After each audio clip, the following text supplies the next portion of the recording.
अस्सलामु अलैकुम वरहमतुल्लाहि वबरकातुह।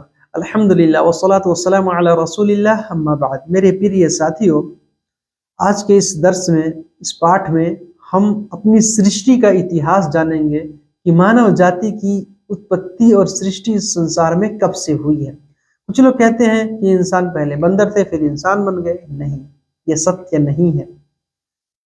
ईश्वरीय ग्रंथ कुरान जो प्रलय के दिन तक सुरक्षित रहेगा, उसमें एक मात्रा, एक अक्षर का भी हेर फेर नहीं हो सकता। अल्लाह ने उसमें मानव जाति की सृष्टि का इतिहास बताया है और ये प्रश्न है, वास्तविक में, हकीकत में यही है, इसमें कोई संदेह नहीं है। ये परम सत्य है। क्या कि जब अल्लाह ने धरती और आकाश को बना दिया, पूरे विश्व को बना दिया, तब अल्लाह ताला ने इसमें इंसानों को बनाया। और कोई आदमी पूछे कि अल्लाह ने सारी चीजें बनाई तो अल्लाह को किसने बनाया, ये प्रश्न व्यर्थ है, क्योंकि हर चीज का कहीं ना कहीं शुरू होना है और अल्लाह ताला ही हर चीज की शुरुआत है, वही प्रथम है। उससे पहले कुछ भी नहीं संसार में, ये अटूट सत्य है। अल्लाह ने अपनी शक्ति से पूरे ब्रह्मांड को बनाया और फिर मिट्टी से एक मूर्ति बनाई और फिर उसमें अल्लाह ताला ने प्राण डाल दिया, उसमें रूह फूंक दी, जान डाल दिया, आदम अलैहिस्सलाम बन गए। यही हकीकत आज से कई हजार साल पहले जब धरती और आकाश की सृष्टि हुई। फिर उसके बाद अल्लाह ने जो फरिश्ते थे, फरिश्तों को अल्लाह ने प्रकाश से बनाया है और जिन्नातों को अल्लाह ने आग से बनाया है। तीन प्रकार के प्राणी हैं संसार में, मिट्टी से बने हैं, प्रकाश से बने हैं और आग से बने हैं। तो ये फरिश्ते और जिन्नात पहले से अल्लाह ताला ने इनको बना दिया था। सबसे अंतिम में अल्लाह ने इंसानों को बनाया, मानव जाति को बनाया। तो फरिश्तों से अल्लाह ने क्या कहा कि आदम अलैहिस्सलाम का सजदा करो। सारे लोगों ने सजदा किया, इब्लीस ने नहीं किया, इनकार कर दिया। उसने कहा कि मैं इनसे अच्छा हूं, मैं इनसे उत्तम और बेहतर हूं, मैं सजदा नहीं करूंगा। उसने अल्लाह की आज्ञा की अवहेलना की, अवज्ञा की, उल्लंघन किया। अल्लाह ने उसको जन्नत से निकाल दिया। अल्लाह ने उसको जन्नत से निकाल दिया। अब वो क्रोधित हुआ, आक्रोशित हुआ, गुस्सा हुआ और उसने अल्लाह से कहा, अल्लाह मुझे मोहलत दीजिए कि मैं आपके भक्त आदम अलैहिस्सलाम को और इनकी जितनी भी संतान है सबको पथभ्रष्ट करूंगा, सबको बहकाऊंगा, सही रास्ते से विचलित करूंगा। अल्लाह ने कहा ठीक है, मैं तुमको मोहलत देता हूं। प्रलय के दिन तक अल्लाह ने उसको छूट दे दी और कहा कि जो मेरा अच्छा भक्त होगा, जो मेरा परम भक्त होगा, जो सत्यवादी होगा, जो ईमान वाला होगा, जो अच्छा आदमी होगा, वो तुम्हारे बहकावे में नहीं आएगा। मैंने उसके लिए स्वर्ग बनाया है। और जो बुरा आदमी होगा, दुष्कर्मी होगा, पापी होगा, गलत इंसान होगा, वो तुम्हारे रास्ते पर चलेगा, तुम्हारी बताई हुई बातों में आ जाएगा और उसके लिए मैंने नर्क तैयार किया है। तो मेरे भाइयों, इसी वजह से जो है हमको समझना चाहिए। बहरहाल, तो आदम अलैहिस्सलाम स्वर्ग में थे। अल्लाह ने उनकी परीक्षा के लिए कहा था कि देखो इस स्वर्ग में एक पेड़ है, उसके नजदीक मत जाना, उसके करीब मत जाना।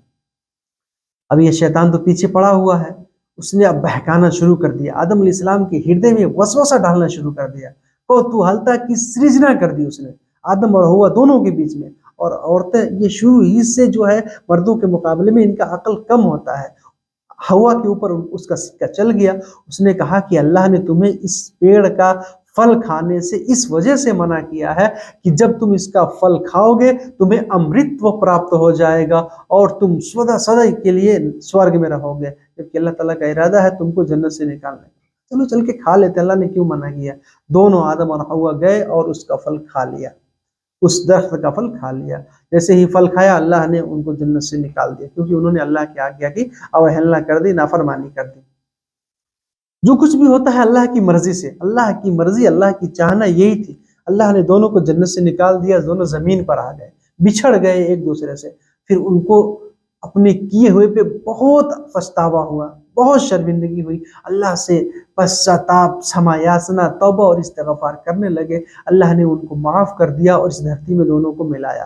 दोनों मिले, फिर यहीं पे उन्होंने खेती बाड़ी शुरू कर दी और फिर उनसे संतान पैदा होने लगे, उनकी औलाद होने लगी। यहाँ तक कि ये पूरी संसार, पूरा विश्व, पूरी दुनिया जो है इंसानों से भर गई। चाहे वो मुस्लिम हो, चाहे हिंदू हो, चाहे सिख, ईसाई, जिस धर्म का भी मानने वाला है, उन सब के प्रथम पिता, हम सब के प्रथम पिता आदम अलैहिस्सलाम ही हैं। और आदम अलैहिस्सलाम को अल्लाह ने जो धर्म दिया था, जो दीन दिया था, वो यही इस्लाम ही है। ये कोई नया धर्म नहीं है, शुरू से ही यही सत्य इस्लाम। आप इतिहास पढ़ते जाएं, पता चलेगा बाद में अब शैतान चूंकि अल्लाह से वादा करके आया है, वो दुनिया में भी आया, इस संसार में आया, और आदम अलैहिस्सलाम के जो संतान थे, जो उनके औलाद थे, उनको भी विचलित करना शुरू कर दिया, बहकाना शुरू कर दिया, तरह तरह की बातों में लगाना शुरू कर दिया। यहाँ तक कि उनको मूर्ति पूजा में लगा दिया, गाय की पूजा में लगा दिया, आग, पानी, हवा, चांद, सूरज की पूजा में लगा दिया। ये शुरू से नहीं था। शुरू दुनिया में किसी भी चीज की, अल्लाह एक है, सत्य ईश्वर एक है, ईश्वर का विधान, ईश्वर का कानून, अल्लाह का नियम भी एक है, और वही सत्य इस्लाम है। दो धर्म नहीं हो सकते। जब विश्व का, ब्रह्मांड का पालन करता, सृष्टि करता एक है, और वही जब एक है तो उसका धर्म भी एक होगा, और धर्म एक होगा जो परलय के दिन तक सुरक्षित रहेगा। और कुरान ये अल्लाह का विधान है, परलय के दिन तक सुरक्षित। इसमें एक बिंदु का भी कोई परिवर्तन नहीं है। जबकि आप दूसरे ग्रंथों, दूसरे धर्मों के ग्रंथों को देखें, वो एक तरह से नहीं है, परिवर्तित है वो, उसमें समावेश कर दिया गया है, उसमें हेर फेर कर दिया गया है, वो सुरक्षित नहीं है। इसी वजह से ईश्वरीय धर्म, सत्य जो अल्लाह का है, वो इस्लाम ही है।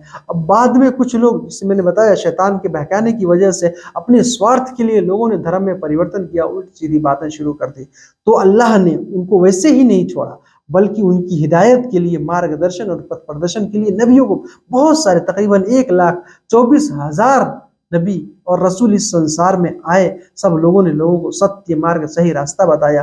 और उसी श्रृंखला में जो अंतिम नबी, हमारे नबी मोहम्मद सल्लल्लाहु अलैहि वसल्लम है, जो मक्का में जन्मे, ये कोई नया धर्म लेकर के नहीं आए, बल्कि उसी का नवीकरण करने के लिए, उसी को शुद्ध करने के लिए, जो लोगों ने गड़बड़ कर दिया था धर्म में, उसी को साफ और पवित्र करने के लिए आए थे, और लोगों को सही रास्ता बताया। आप काबा को देखें, जिसको एक अल्लाह की इबादत के लिए बनाया गया था, इब्राहिम इस्लाम ने बनाया था, केवल एक अल्लाह की इबादत के लिए, लोगों ने इसमें 360 मूर्तियां रख दी थी। शुरू में ऐसा कुछ नहीं था, एक अल्लाह की इबादत के लिए बनाया गया था। तो अल्लाह के रसूल सल्लल्लाहु अलैहि वसल्लम ने उनको पाक और साफ किया, मूर्तियों को निकाला, कहा मूर्ति की पूजा नहीं, बनाई हुई वस्तु की पूजा नहीं, बल्कि जो पूरे ब्रह्मांड, पूरे विश्व को बनाने वाला है, उसकी पूजा, उसकी इबादत, उसकी जो है उपासना होनी चाहिए। और यही सत्य मार्ग, सही रास्ता है। तो मेरे प्रिय साथियों, अगर हम इसी का पालना करेंगे तो हमको सफलता प्राप्त होगा, हम मुक्ति प्राप्त कर सकेंगे। और अगर इसके विपरीत हमने कोई काम किया तो हम असफल हो जाएंगे, बर्बाद हो जाएंगे, हमारी लोकीय और परलोकीय दोनों जीवन जो है बेकार हो जाएगी। इस वजह से हमको सत्य मार्ग खोज करनी चाहिए, सत्य मार्ग पे आके सही तरीके से अल्लाह की इबादत करनी चाहिए, ताकि हम सफल हो जाएं। अल्लाह ताला हम सबको अच्छा काम करने की तौफीक दे।